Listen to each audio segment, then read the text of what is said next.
Now, I'm going to be real. Landscapers have a reputation for peeing in your lawn. You hire them, they pee in your lawn. That's okay, I do that too. But I mean, you're someone else's lawn, I guess, the customer's lawn. Okay. They have a reputation for wearing pants that don't fit. You would say, if you ran a landscaping company, you would make sure that the people showed up looking sharp. I would put them in a uniform. In a uniform? Yep. Okay. Now, let's pretend that I'm a contractor watching this. I fix walls, I build kitchens. What could I do to wow customers and to create viral apostles? Well, a lot of it's, the extra things. What extra things are you doing for them? For example, and I'm not a contractor. Yeah. So if I had somebody coming to repair a hole in the wall, and yet I look over there and there's another small hole because I have 6 kids and someone decided to play golf in the living room, not that that happened, but so there's another hole, and I say, you know what? I'm going to go ahead and patch that hole on me. You put that on the invoice and say, I did this and I did this for free. Thanks for being a customer of mine. I'm going to walk away going, that guy was cool. I'm going to tell you a story because I think this might help. Because the thing is that all of us can find a way to wow the customers. Absolutely. And I'm trying to hit you, kind of put you on the spot a little bit to get to see how your mind works because you're really creative at this. There was a taxi driver in New York, and we've all probably heard a story similar to this. But there's a taxi driver in New York. He picks me up at the airport, and I remember I get picked up at the airport, and I was super upset because my wife couldn't go on the trip at a speaking event, and she forgot her license. So she couldn't get on the plane. So I'm in New York by myself. Oh, no. And I'm in the taxi, and the taxi driver says, where are you headed? And I tell him, and he says, well, what kind of music do you want to listen to? Now, I'm immediately thrown off, like, what kind of music do I want to listen to?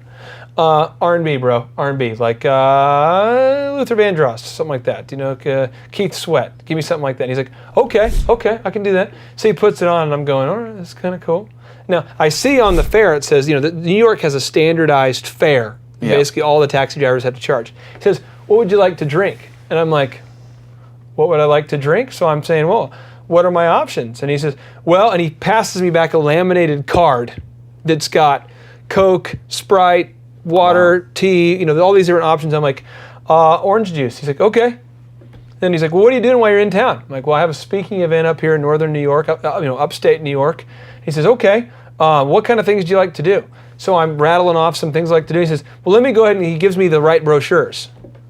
This is a cab driver in New York where they have a standardized fee. You're not allowed to charge more or less for the fee. There's one mandated fee that the sensational government has decided that the taxi drivers have to charge.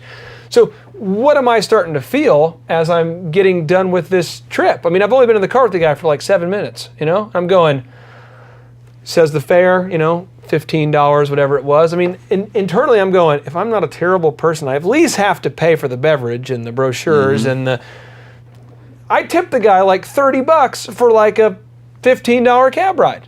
And I'm thinking, how many people do that? But you walked away happy that you paid that. Boom. Well, then another story that comes to my mind is I was out speaking for an event out in the West Coast there near Hollywood there, actually at the Crown Plaza at the Hollywood.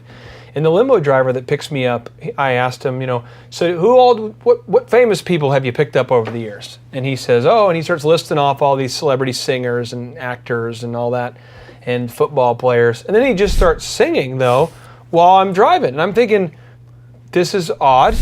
Well, then I start realizing he is good. I mean, he's got a talent. It's a gift. He doesn't have, obviously a lot of money, because he's driving a limo for a living. He doesn't have a lot of capital. He doesn't have probably a lot of education, but he's using his voice as an extra value add.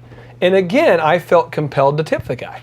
Yep. And I'm just thinking about, if I'm an accountant, I guess, would it hurt for me to include one free service on my line item at the end of the month? Absolutely not. Just Absolutely. put, hey, we did your extra, data entry free on us. Thank you from Greeno and Clark Accounting.